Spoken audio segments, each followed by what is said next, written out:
pode ficar nu na frente dos seus netos, na frente dos seus filhos, na frente de sua família. Tem que se dar o respeito. Então, o que aconteceu com Noé foi essas duas coisas. Tanto ele se embriagou, quanto ficou nu. Então, essas duas coisas trouxeram o quê? Uma desgraça à sua família. Trouxeram maldição a um dos seus filhos. Então a culpa é do Noé? Nós vamos dizer que não. Ele não se embebedou porque quis e nem ficou nu pensando em ficar nu. Mas o que aconteceu? Nós temos que ver que existe o quê? Consequência do que nós fazemos. Então ele poderia se controlar, mas não se controlou. E este é um erro, ou seja, uma armadilha que Noé acabou caindo nela, sem querer. E trouxe consequências funestas à sua família. Então o pai de família, o líder, tem que tomar muito cuidado com os excessos. Tomar cuidado com a libertinagem dentro de casa, a maneira de se comportar dentro de casa. É o lugar mais difícil de dar testemunho. Então nós temos que pensar que nós temos uma igreja dentro da nossa casa. Nós temos que pensar que nós temos que ser líderes dentro da nossa própria casa, ser exemplo para os nossos filhos, para os nossos netos, para a nossa esposa, para as noras, os genros. Então um pai de família, um líder, tem que ser exemplo e deve tomar todo cuidado para que seja um bom exemplo. E aqui fala então também do exemplo do filho. O filho não pode ficar debochando do pai, falando mal do seu pai. Tem que tomar muito cuidado, o respeito, né? A própria Bíblia diz que é condição para que se viva muito tempo na terra. Ser o quê? Obediente aos seus pais, honrar seus pais, suas mães. Então os filhos têm que saber que isso é muito importante, honrar sempre os pais. Tem muito pai passando necessidade, passando até fome, porque os filhos não os honram. Honrar não quer dizer só falar papai e mamãe, ou tomar até a bênção, né, como se fazia antigamente. Não é só isso, mas também tem que cuidar, tem que ajudar também financeiramente. Lembrando que seus pais deram a vida para que eles pudessem crescer, se desenvolver, aprender, ter um colégio para estudar, para ter saúde, cuidaram deles. Então deram tudo de si, trabalharam os pais para que os filhos pudessem ser alguém depois. Na parte 1 aí nós temos então a vinha de Noé. Adaptando-se já à nova realidade, Noé faz-se lavrador e planta uma vinha. Gênesis 9:20. Do fruto desta fermenta um vinho tão inebriante que o levou a escandalizar toda a família. O episódio serve-nos de grave advertência. Então Noé tinha agora uma nova povoação para cuidar e cuidar do futuro dessa povoação, da alimentação. Sabemos que o vinho sempre foi básico na alimentação dessa região. Então Noé se torna um lavrador e vai cuidar então de uma vinha para produzir esse suco de uva. Nós não concordamos aqui com o comentarista da lição, porque ele insinua que Noé fez o suco de uva e ele fermentou esse suco de uva para se tornar alcoólico. Então eu não concordo. Pelo testemunho que nós temos de Noé na Bíblia, testemunho do próprio Deus, eu creio que Noé era um homem de Deus, um homem íntegro, justo e que não teve a intenção de se embriagar. Então aqui o comentarista fala que ele fez então o que? Fermentou esse suco de uva para ele se tornar alcoólico. Eu não concordo com isso. Então aí na parte 1, a vinha de Noé, tópico 1, a desesperança do patriarca. Embriagado, o patriarca desnuda-se em sua tenda, indiferente à censura que poderia sofrer da esposa, filhos e netos. Gênesis 9:21. Se não vigiarmos, o mesmo ocorrerá conosco. Eis porque devemos agir com sobriedade em todas as instâncias da vida. Não foi sem razão que Paulo recomendou aos obreiros a abstinência de bebidas alcoólicas. 1 Timóteo 3:3. Um bêbado, ainda que nascido de novo, age sempre de forma inconsequente. Então, novamente aqui, eu não concordo com o comentarista que ele diz aqui, ele insinua que Noé propositalmente, então, ficou nu. Então eu creio que Noé estava bêbado e ele não estava fazendo aquilo de sã consciência. Então ele estava bêbado, incontrolável, sem controle. Do mesmo jeito que o Ló teve filho com as duas filhas, ele estava o quê? Bêbado. Ele não notou. A própria Bíblia diz que ele teve relação sexual com suas filhas e ele nem percebeu o que estava fazendo. Então aqui estava o quê? Em estado de embriaguez. Aqui no mesmo caso Noé estava em estado de embriaguez, não notou que tirou a roupa. Então para ele estava no seu aposento secreto, né? Seu quarto, e tirou a roupa pensando que estava lá dentro. Então ele fez inocentemente, embora tenha feito uma coisa errada, não fez porque queria fazer, porque nós cremos que Noé era uma pessoa de boa índole. O próprio Deus dá testemunho de Noé, da sua justiça, ou seja, da sua maneira de viver, de sua maneira de agir. Era um exemplo para todos. Então o certo é que é recomendável não se beber bebida alcoólica. Tem gente por aí, por incrível que pareça, ensinando que não tem problema beber bebida alcoólica, que não pode beber muito. Eu discordo completamente. Para mim, um crente ou uma pessoa que se aproxima de uma bebida alcoólica, ele está assumindo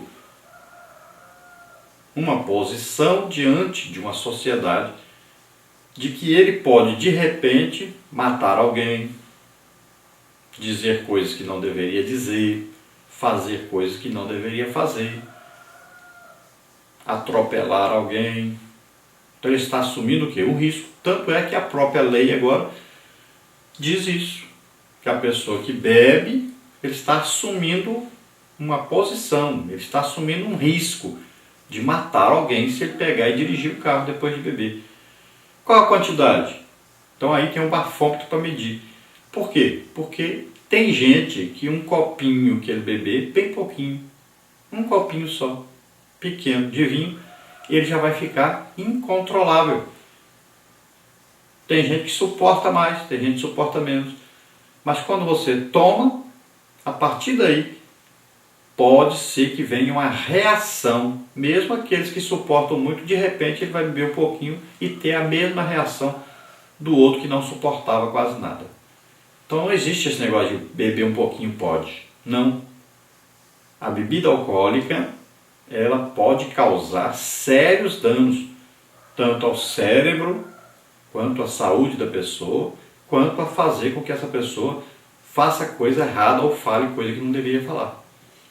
Então, quando você se aproxima de uma bebida alcoólica e resolve tomar, seja a quantidade que for, você está pecando, porque você está fazendo uma coisa que sabe que é incontrolável e pode fazer com que você se torne uma pessoa perigosa à sociedade. E ainda tem um grave problema. Quem tem pai, um avô, um bisavô que foi alcoólatra, se ele tomar um pouquinho só, pode ser que ele se torne um alcoólatra só porque bebeu um pouquinho de bebida alcoólica. Está na genética dessa pessoa. Então tem que tomar todo cuidado. Nunca beba nem pouquinho, nem muito, nem nada. Nunca beba bebida alcoólica. Existem pessoas que foram servos de Deus, usados tremendamente por Deus e brincaram com a bebida alcoólica, se tornaram alcoólatras, acabaram com tudo. Tudo. Perderam a comunhão com Deus, destruíram as suas próprias famílias e hoje são escravos do álcool. Nós trabalhamos aqui em Imperatriz, nós temos a clínica de recuperação da Igreja Evangélica Assembleia de Deus, pastor Raul Cavalcante Batista, e nós temos lá pessoas nessa situação. E conhecemos várias pessoas e várias famílias que foram destruídas por causa da bebida alcoólica. Então, não entre nessa. Não se aproxime. Não experimente. Não beba nem que seja um pouquinho. Nunca faça isso. Aí tem gente que vai dizer, não, mas Paulo diz para Timóteo tomar um pouquinho de vinho. Gente, pelo amor de Deus. Paulo diz para Timóteo tomar o quê? Um pouquinho de suco de uva misturado na água, porque a água de Éfeso era muito ácida. Então ele queria diminuir o quê? As dores frequentes que Timóteo tinha no estômago. Não está falando para Timóteo beber bebida alcoólica. Tem gente que, por incrível que pareça, acha que Jesus fez bebida alcoólica no casamento. Absurdo. Vinho ali, o que era? Um suco de uva. Então, quem era pobre fazia o quê? Misturava muita água para render muito o suco de uva e dar para todos os convidados. E Jesus, ele pegou o quê? Talhas ali vazias, que eram o quê? Cheias d'água, transformou em suco de uva. Só que Jesus transformou em suco de uva o quê? Puro, integral, sem mistura. Então, quem tomou agora diz o quê? Esse é muito melhor do que o anterior. O anterior tinha água para render. Esse aqui é puro. Então foi um milagre que Jesus fez de transformar aquela água em suco de uva integral, puro. Não foi bebida alcoólica que Jesus fez. Ele estaria transgredindo a própria palavra de Deus. Tópico 2 é a irreverência de Cã. O destempero de Noé flagrado por seu filho Cã. Ao invés de calar-se e discretamente resguardar a honra do pai, saiu a depreciar-lhe a imagem. Gênesis 9, 22. Ao que parece, ele não era muito diferente daqueles que pereceram no dilúvio. Mais tarde, atitudes como as de Cã seriam arroladas como faltas graves pela lei de Moisés. Levíticos 18, 7. Não entreguemos o faltoso ao vitupério. Se agirmos com amor, poderemos recuperá-lo plenamente. Tiago 5, 20. De outra forma, perderemos almas muito preciosas aos olhos de Deus. Lembremos-nos da recomendação de nosso Senhor de buscar a reconciliação. Mateus 18, 15 a 18. Então, na época aí de Noé, ainda não existia a lei escrita dizendo, como diz em Levíticos 18, 7. O filho não descobrirá a nudez do pai, ou da mãe, ou da irmã. Então, não havia ainda a lei. Mesmo porque, para a raça humana crescer e multiplicar, teriam que ter o quê? Irmãos deveriam se casar, com irmãos, tios, com sobrinhas, para poder o quê? Povoar toda a terra, porque só existia a família de Noé. A povoação da terra começou com parentes se casando com parentes. Agora, a lei veio do tempo de Moisés para corrigir isso e acabar com isso. Não precisava mais ser parente com parente. Agora veja só, não existia a lei escrita, mas existia lei na consciência. Então a Bíblia mostra isso. Existia a consciência. Já estava no homem essa consciência para saber o que era certo e o que era errado. Então Cã sabia exatamente o que estava fazendo. Ele olhou e, ao invés de tentar compreender o que aconteceu, ele imediatamente julgou e condenou seu pai e não o ajudou. Não foi respeitoso, não teve consideração pelo pai, foi dizer aos seus irmãos ainda em tom de ironia. Então esse aí foi o pecado de Cã. E por causa disso, ele e toda a sua família foram amaldiçoados. E toda a sua descendência. Então aí, do mesmo jeito que o filho Cã viu seu pai Noé embriagado e nu, ele, ao invés de julgá-lo e condená-lo, o que ele tinha que fazer? O que todo crente tem que fazer quando vê alguém no erro, no pecado. Tem que fazer o quê? Tentar ajudar, tentar o quê? Restaurar essa pessoa. Isso que é o certo a fazer e que Cã deveria ter feito com seu pai. Tópico 3, o respeitoso gesto de Sem e Jafé. Diante da atitude irreverente e maldosa do irmão mais novo, Sem e Jafé tomaram a capa, puseram-na sobre ambos os seus ombros e, indo virados para trás, cobriram a nudez de seu pai e seus rostos eram virados de maneira que não viram a nudez de seu pai. Gênesis 9, 23. Hajamos como Sem e Jafé e muitos escândalos serão evitados no arraial dos santos. Isso não significa que os pecados serão acobertados.